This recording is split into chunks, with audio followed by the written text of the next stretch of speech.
By the end of August, I'm going to upload a video every day with the goal of reaching 1,000 subscribers.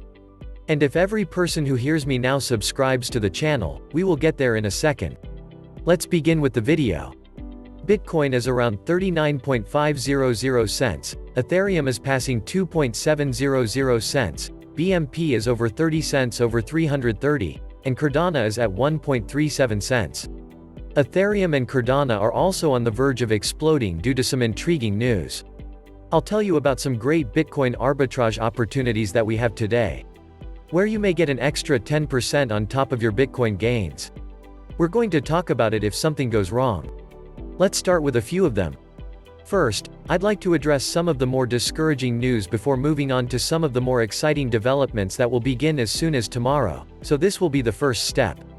This was included in the infrastructure bill, and it contained a lot of detail regarding how digital assets will be taxed, as well as some more stringent crypto rules. Some people are now concerned about regulation as a result of this. I don't believe it's a good idea to just tuck it into the infrastructure bill. I think it's a little bit haphazard. Because this is likely to be delivered through swiftly, it should be examined carefully and cautiously with crypto. I believe it should be treated as a separate entity rather than being included in the law. Now, we have Gary Gensler, the chairman of the Securities and Exchange Commission, speaking about it. Crypto, like the former SEC chairman, is a touch too enthusiastic about how he believes every ICO is secure. This is something I now consider to be true. The truth is that many people invest in them because they believe they will increase in value, not because they are cryptocurrencies or can be used as such. Now, he said, and the SEC has maintained in the past, that Ether and Bitcoin do not fall into this category, and that they are not concerned about them as securities, but many people expected Gensler to be more lenient because he taught a cryptocurrency course at MIT. I'll say there are some intriguing things he's talked about, and he kind of names out Binance. He says that some firms are attempting to play arbitrage between various countries' regimes. Binance, for example, doesn't have a home country, therefore they're attempting to play arbitrage as well. As you can see, the introduction of decentralized finance protocols has led to some players avoiding taxes and adhering to the harsh restrictions that currently exist. The interesting part is that he hinted that his agency would finally move to authorize a Bitcoin exchange-traded fund, a vehicle that many have tried to get approved for. For the time being, the most intriguing aspect of this is if you are unfamiliar with Bitcoin ETFs. In a moment, we'll get to Ethereum and Cardano. But the amazing thing about Bitcoin ETFs is that they began when gold did. Their ETFs are expected to increase by 6x in the future years. Many individuals now believe that this is what will happen with Bitcoin. The good part is that it's both right and interesting, and this is similar to the arbitrage play where we stated we could receive an extra 10% on top of Bitcoin gains. Grayscale just hired an ETF head a few hours ago to assist push their fund into an ETF, and the wonderful thing about this is that you might be saying, okay, I don't care about this because Grayscale owns GBTC or runs GBTC and sells it at a discount, so the exciting thing is if this becomes an ETF. They're making an effort. As I previously stated, they have recently employed someone. They have 10 additional opportunities to convert this segment of their business. That's the exciting part. They claim that converting to an ETF could result in the shares being redeemed for Bitcoin. So, right now, there's an 11 to 12 discount, which means you're getting it for less than the amount of Bitcoin they have. Assume this is converted to an ETF and you can actually claim Bitcoin redemption.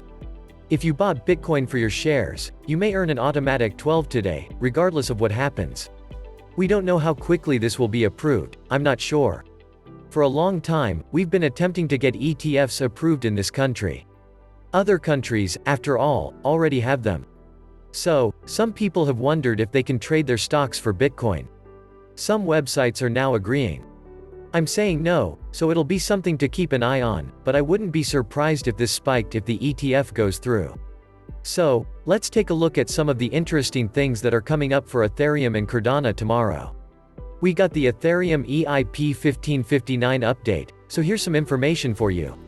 Instead of these unpredictable fee changes, they intend to make transaction fees more predictable. It's a little more predictable because they'll pay a flat price set by the network based on how busy it is. So instead of placing bids, instead of the price fluctuating, this should make things a lot easier. Unfortunately, burning that much Ether minute by minute will damage currency and may enhance Ether, which is why so many people are excited about the Ether burn. We don't know how it will be affected when it goes through, and we don't know how much it will burn. However, it will be fascinating now. Ethereum 2.0 is set to launch in early 2022, however we don't know if it will be ready on time. Because they've been pushing us back, this is a May item, and they indicated it would be a little sooner than it is now. As a result, they keep modifying it as EIP 1559 approaches. So, when Ethereum 2.0 comes out, they'll be able to switch from proof of work to proof of stake, which is amazing. This is beneficial simply to improve network efficiency and reduce the cost of operating the network in terms of energy costs. This is significant, because there are only a few reasons why individuals are hesitant to invest in cryptocurrencies. Because there is a lot of excitement, one of them is energy cost, so proof of work is highly wasteful in terms of energy compared to proof of stake. Then there's regulation, which is something that a lot of people are concerned about, and then there's audits for huge companies. It's a fictitious asset. It can cause complications with firms reporting income, and it can throw off all of the effort they've put in to create this lovely balance sheet, so that's one of the 3 concerns people have about cryptos will be addressed. That being said, we have a large number of people coming here tomorrow EIP 1559, and I agree that there may be some selling of the event where Ethereum is pushing up. In the last 24 hours, you can observe an increase of 8%, which is better than everything in the top 10 except Polkadot. This is due to the fact that so many people are saying, okay, this is fantastic. However, we believe that once this occurs, it will sell off, since this happens frequently in equities and cryptos when an event occurs. People had bought it up in the run-up to the event and then wanted to sell it. Because it has risen to 10, but this will benefit crypto in general. I believe there will be some selling, but it will most likely rebound because Ether, I feel, will be more stronger after EIP 1559, and it will be fantastic once it is implemented. It will carry out all of the tasks that we discussed. It'll catch fire. It will be more dependable and easier to comprehend what the fees will look like as time goes on now that Cardano is in use. So, let's take a look at what Charles Hoskinson just recently remarked regarding their status update, which was just a few days ago. With blue and white, we've reached a point where we have increasing confidence that the parametrizations and real ledger rules are robust and reliable. So we're quite confident in all of that, which means we'll be able to conduct the hard fork relatively soon. I believe it will be within 4 to 6 weeks, so late August or early September, tentatively August 31st unless something major happens. Then it'll be delayed for another week or 2, allowing the Alonzo hard fork to happen. So, when Cardano's hard fork arrives, you'll be able to run intelligent contracts immediately, but the second track will be active at the same time. You'll notice that we go from white to light purple to crimson to black, which isn't connected. Before we improve the main net, we need to go through all of the colors in the rainbow. This is primarily about putting all of the Plutus infrastructures to the test and creating a better environment for Cardano to develop and deploy in. But it's fascinating because it's a parallel track to the hard fork that needs to be completed. The hard fork will be here in 46 weeks. If you're unfamiliar with what this is, it allows them to develop dApps and DeFi on their platform. So that's the idea, and they're on schedule, which is fantastic. Many people's primary issue with Cardano is that it is so far behind Ethereum, yet this has really harmed them because their market value is so much lower. If they can integrate smart contracts into their platform and get things going a little faster, it should help the price.